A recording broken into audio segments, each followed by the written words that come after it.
After coming up short in Columbus, Michigan shows its toughness and its mental fortitude by going into Minneapolis and beating the 9th-ranked Gophers. Hi, everybody. I'm Matt Shepard, and welcome to Inside Michigan Basketball. Boy, do the Wolverines have the Gophers' number or what? Michigan, with the Thursday night knockout at Williams Arena, has now won 4 straight in the series, 4 in a row at the Barn, and 8 of 9 overall in the head-to-head meetings. We're going to play with poise and confidence. While we're diving on the floor, right, while we're shooting and passing and executing, we're also, nobody's going to rattle us. Nothing rattles us. This is wonderful. These are such great environments. These are the wins that we all remember. I remember every one of these here. I remember very little about ever beating Minnesota at our place. I remember every one here because this is what the things that count. These are the really good things in life when you can go and do this. And you're going to do this tonight. You're going to do it, right? You're going to impose that will. Next, we're playing through fatigue. We're battling for our teammates. Transition D especially. That was a big issue, is that when we make a mistake, man, or we miss a shot, and we won't be perfect, get down there and battle through fatigue. You had a rest day, we had 2 good days of practice, and you got a week before another game. There's no sense in saving anything for tonight. Finally, be coachable tonight. Be coachable by listening not just to these great coaches you have, but to your teammates. And I don't care if it's a freshman talking a senior off the ledge, or if it's a senior talking a freshman off the ledge, that you see he's hurting our team because he's not being coachable. We do all those things, right? We get a W right now. Tonight's game, we get that W. Let's go. We need a lot of encouragement tonight. You know why? Encouragement gives your teammates the courage to make big, tough plays. We're going to make a lot of them tonight. And this is really it. We don't need more than what we have in this locker room. We've said this before. There's nothing new. We just need all of what we have. Hope is not a plan. Hope is not a plan. You're going to go out there and hope it goes your way. Hope you make a shot, or hope they miss a shot. Hope they let you run off. Hope is not the plan. Let them do whatever they want to do, Mitch.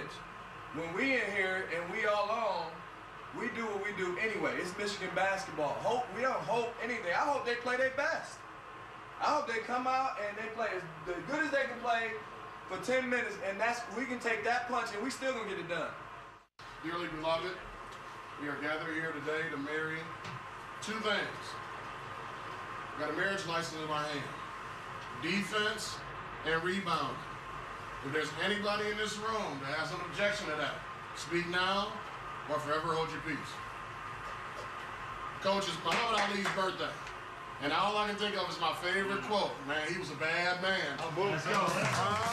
Well, you could tell this one was going to be a battle. Both teams started strong with Andre Hollins and Austin Hollins hitting early threes, only to be offset by Tim Hardaway's steady hand for Michigan.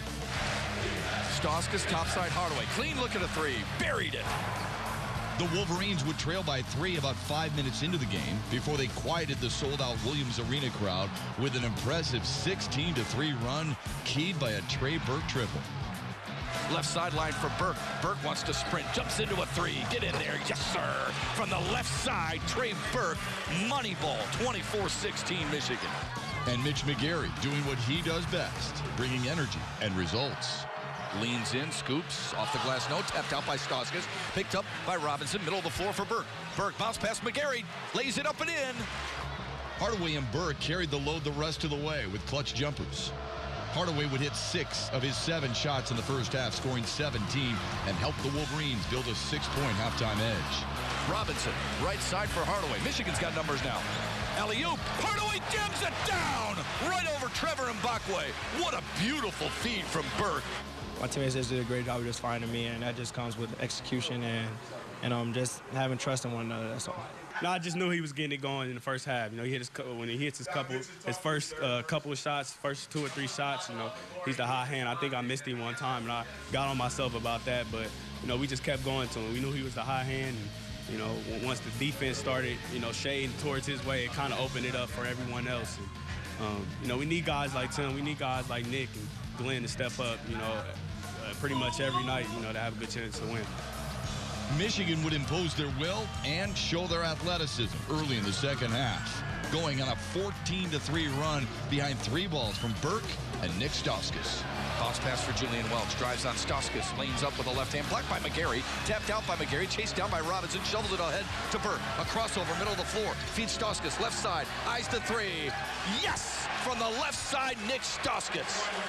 They would stretch their lead to 19 on a breakaway 360 dunk by Glenn Robinson. 56-37. Michigan has taken over the barn. The Gophers would get to within 7, but Karis LeVert came in and scored 5 straight points to dash the hopes of a hometown comeback. Karis LeVert, the freshman, with ice in his veins. U of M wins at 83-75 and reaches 4-1 in conference play and a league-best 17 wins overall. I can't tell you how many guys stepped up today. Just how many guys just stepped up. It was incredible. Right? Tim in the first half just like kept us right where we needed to be. And in the second half, everybody made the little stuff all the time. Whether it was a key rebound, whether it was a play, right? You like to cut hard now? Yeah. Right, that makes a difference, doesn't it? Huh? Yeah, man. Yeah. Proud of the way we played. Tough environment. That team will not lose in here. They will not lose in this environment. They got a lot of right? long shots. So we did something special, right? Embrace it, and we'll move forward. Yeah. Our Al Rose Steel Iron Man of the Week is Tim Hardaway. A nearly flawless shooting performance to set the tone on the road in Minnesota. Big Ten is a long season. You got a lot of teams out there that are tough, just as Minnesota is, and we just gotta take one game at a time and just try to be smart about taking shots that we normally don't take. We still have some more road games to win, but I think tonight we set a tone and made a statement just coming off the loss from Ohio State.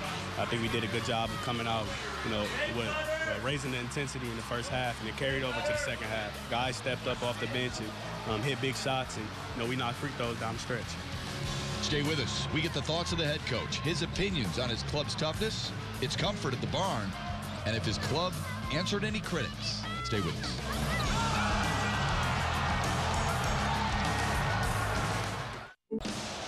The win over number 9 Minnesota snapped a streak of 21 straight road losses against top 10 teams. This was Michigan's first road win over a top 10 squad since 1996 at Duke.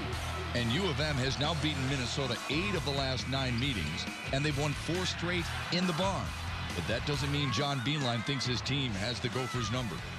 No, we don't. We just have played really well. I think the last few times we've played here, they've been hit with an injury, like right before they played us. They lost Nolan. They lost Westbrook. They've had different injuries. So we've played well here a little bit because of Minnesota had some adversity. But tonight's game, they were healthy. We were healthy. It was a heck of a game. Great win. A lot of people were asking about a signature win for your club. For some reason, NC State wasn't enough. Pittsburgh wasn't enough. Kansas State or West Virginia. Is this a signature win for your team this year? I think you look at the end of the year and see where it is. Someone just told me one of the press just told me we hadn't won a away game against a ranked team since 1996. I mean, that's a long time to do that. And because, well, you know why, Matt, they're so hard to get. They just don't happen. And if you're going to win this league, you got to win these type of games against great teams. So I feel good about it.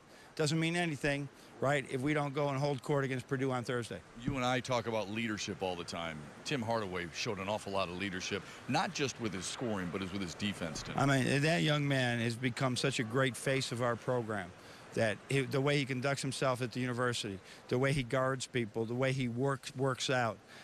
He is a no-maintenance workout guy who has such great work habits, and I was glad to see him. His daddy was here today. His daddy must be one proud papa today after that performance he had in that first half and overall defensively. You're a fundamentally sound kind of guy. What'd you think of Glenn Robinson's 360 dunk? I just got that, saw that, and I don't know. It's never happened to me before, so let me reflect on it a little bit. Did we get 2 points out of it? I'll take it. My thing with guys is if you're going to take a shot from 40 feet, it better go in. If you're going to do a 360, now I have to say, if you're going to do a 360, it better go in, and we better win the game too. Karis LeVert comes in, gives you a little shot in the arm. Mitch McGarry gives you that shot in the arm that he always does. Your bench is doing it. Mike Albrecht did a great shot for us too. Yes. It's just good to have that bench to do that because these young guys are really in practice it's no nonsense, and they are not a young group that are like they're coming in and say, okay, I need to be playing more, I'm not happy. They just want to be part of something, a winning team, a winning program. And if they get on the floor, that's good. But that's what's made this team where it is right now. Lastly, I know you're always proud of your club, but you have to be especially proud when they bounce back the way they did. Ohio State was a tough loss, and a lot of people started to question because they haven't watched your team day in and day out like you have. Just talk about the pride you have for your club's resolve. Well, I think that this is going to be all year long. The teams that bounce back are going to be the good teams. The teams that wallow in that last loss are not going to be very good. This is the strongest of leagues, Ben. It's the best league in the country, and you got to bounce back, or you're going to be in the middle of the pack someday, sitting on the bubble or not even in the NCAA tournament. So you must bounce back, and we got that done. Congratulations. All right, thanks, Matt. Up next, Michigan responds to their lone loss with a gut-check roadkill in Minneapolis. It showed their character and togetherness. They talk about it when we come back. Welcome back to Inside Michigan Basketball. The Big Ten is the best basketball conference in America, so you have to understand, when you go on the road, any win should be cherished. It's not easy. When the Wolverines went to Columbus and lost, a lot of people started to fret about this club. Not this team. It stayed true to its core values and stayed true to unity, and it showed. We really wanted to come out here aggressive. We realized in the film when we played against Ohio State that we weren't aggressive in the first half, and we just tried to make a mentality of just coming out from the get-go that we're down 10, have that mindset, and just trying to outwill the team and just try to do a great job on defensive end and limiting them to one-shot opportunities. What kind of message does this send to everybody else? Maybe not outside this locker room, but in this locker room, that, you know what, we lose a heartbreaker like we did at Ohio State and we bounce back the way we did in a really tough place to win. A real important message is because, a lot of teams can't bounce back from a win or from a loss, at Ohio State and then come in and beat a number 9 ranked Minnesota team. And, we showed each other and, the guys outside of the locker room that, we were capable of doing that we were capable of coming out and, I think we were up 16 or 17 points, but just opening the lead up, and when times got rough, we had a couple times of adversity throughout the game where they would go on runs. We stayed together. We kept huddling up on dead balls, and I think that was important down the stretch. We just moved on from the loss. We faced that adversity, and we just need to bounce back and play with the urgency at the start of the game rather than the Ohio State where they were the aggressors. I think that we just went hard in practice the 3 days that we had in practice, and then we just came in with the right mindset. So we need this win, and we need to go out and compete and get this W. Up next, the women stay on their role and make it known they are a force to be reckoned with all season long.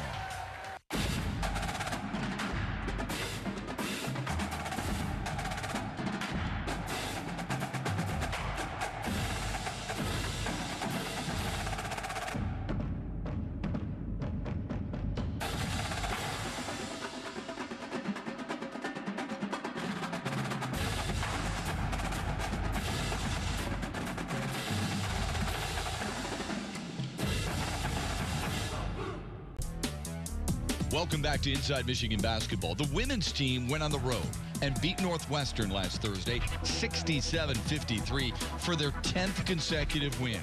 The Wolverines jumped out to an 11-2 lead and never looked back.